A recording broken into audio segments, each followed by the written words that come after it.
So, sometimes you stumble across something online, maybe a YouTube clip, and it offers a perspective you just didn't expect. Mm-hmm. That's kind of what happened here. We ended up looking at a transcript featuring Deepak Chopra. Right. Not exactly the first person you think of for commentary on current global anxieties, maybe. Exactly. He's not a politician, obviously. But this conversation, it really dug into suffering and what's going on. Yeah. And this is just scratching the surface, really. We're playing a whole separate deep dive later on his book about AI and spirituality. Definitely. But for today, this comes from an interview he did on the Midas Touch podcast. That's the one. And it was interesting because the host, right at the start, kind of flags that, hey, this isn't a politician, but acknowledges Chopra really cares about human suffering. Which, well, it makes you wonder, right? Well, can someone coming from his angle offer people who are just feeling overwhelmed, maybe scared by everything? Well, he actually starts by saying he appreciates that they made that distinction. He admits, yeah, I have political opinions, but his main driver is being affected by seeing suffering. Okay, so he sets that baseline. Where does he take it from there? How does he suggest we process things? He talks about this progression. It starts with empathy, that basic human thing where you feel what someone else feels. Sure. And he says that naturally leads to compassion. That feeling makes you want to do something to help alleviate the suffering you're seeing or feeling. Okay, empathy, then compassion. And that, he argues, is what builds towards things like, love, kindness, joy, peace, equanimity. It's all about healing, really. Yeah. And he says that's kind of been his own personal mission. It sounds good, but sometimes the current moment feels just uniquely awful. Does he put it in any kind of context? He actually does. He looks back at his own life. When he first came to the U.S., he was 22. It was 1970. Wow. Okay. That was a time. Right. Think about it. You had Watergate brewing, the women's movement gaining serious ground, Greenpeace starting up, huge anti-Vietnam War protests. He says he was involved in all that. So drawing on that experience, he talks about this idea of a medieval mind. What exactly does he mean by that? It sounds pretty grim. It is a bit grim, yeah. Yeah. His point is that fundamentally, humanity still operates on these old drivers.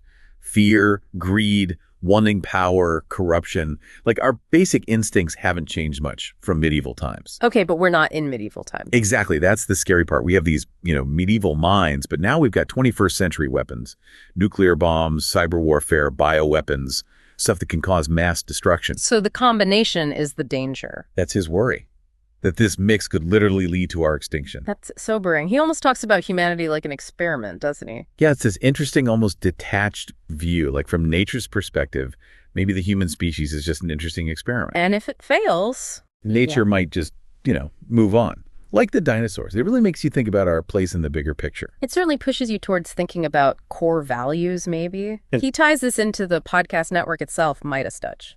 He does. He points out that they founded their platform on values like empathy, respect, equality, decency, compassion. Mm-hmm. And his suggestion is maybe our politics should flow from those values, not the other way around where we pick a side and then decide our values. So bringing it back to the practical, for someone listening who is feeling scared or nervous right now, what's his actual advice? What does he say to do? Well, interestingly, he questions something first. He asks if angry activism really works long-term for creating peace. Angry activism? Yeah, like being really strident, really oppositional. He even points out the irony, he thinks, of angry peace activists sometimes winning Nobel Prizes. Does that anger truly lead to lasting peace? He seems doubtful. And he thinks that anger comes from being too locked into one way of seeing things, like ideological rigidity. That seems to be his connection, yeah. He believes if you're totally attached, inflexibly attached to your ideology, whatever it is, you can't find creative solutions. Because you're stuck. You're stuck. Yeah. And he reminds us, we're all conditioned, right? By our religion, politics, family background, money situation. All these things shape how we see the world. It's hard to get outside that box. So instead of fighting, what?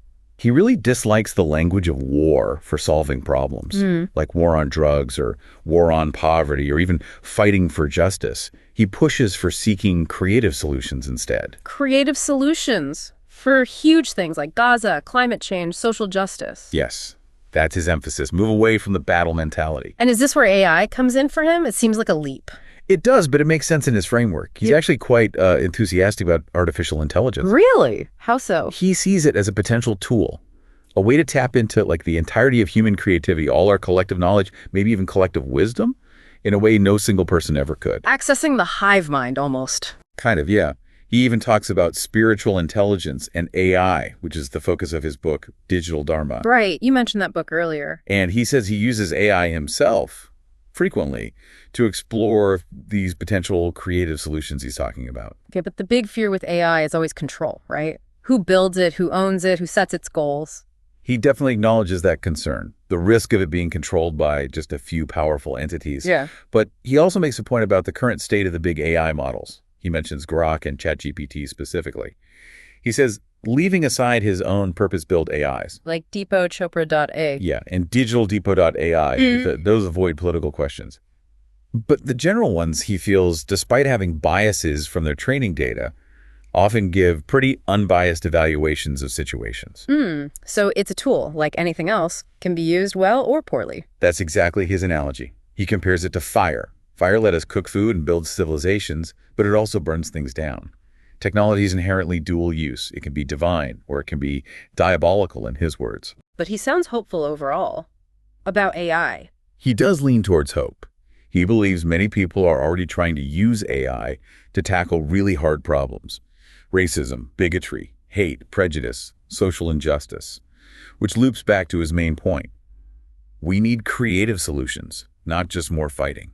It's interesting he links this to the history of information, too, how the internet was meant to be an equalizer. Right, but it also got weaponized for manipulation and misinformation. He sees that same potential pitfall with AI, clearly.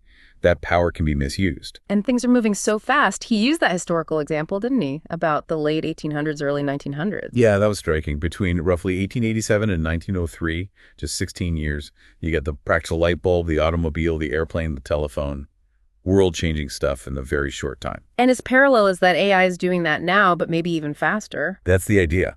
These large language models have really only been widely accessible since about 2012. And look at the changes already. He says we're in a period of massive evolution, cultural, global, even biological. Biological? How so? He has this idea that just taking in new knowledge, new understanding, actually rewires our brains.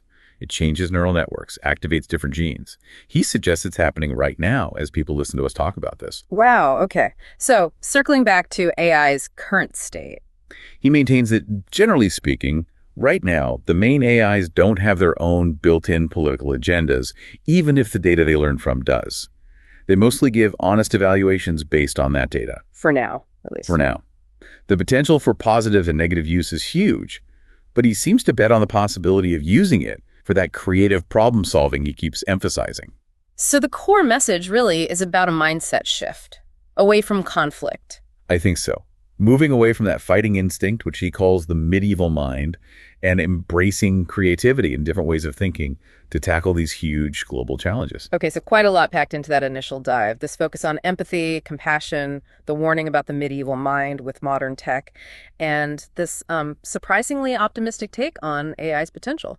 Definitely. And like we said, there's more to explore specifically on the AI and spirituality front in his book, Digital Dharma. So we'll revisit that. And people can check out his own AI tools too, deepakchopra.ai and digitaldepot.ai if they're curious. It was telling how the interviewer just called him Deep at the end. Very familiar. Yeah.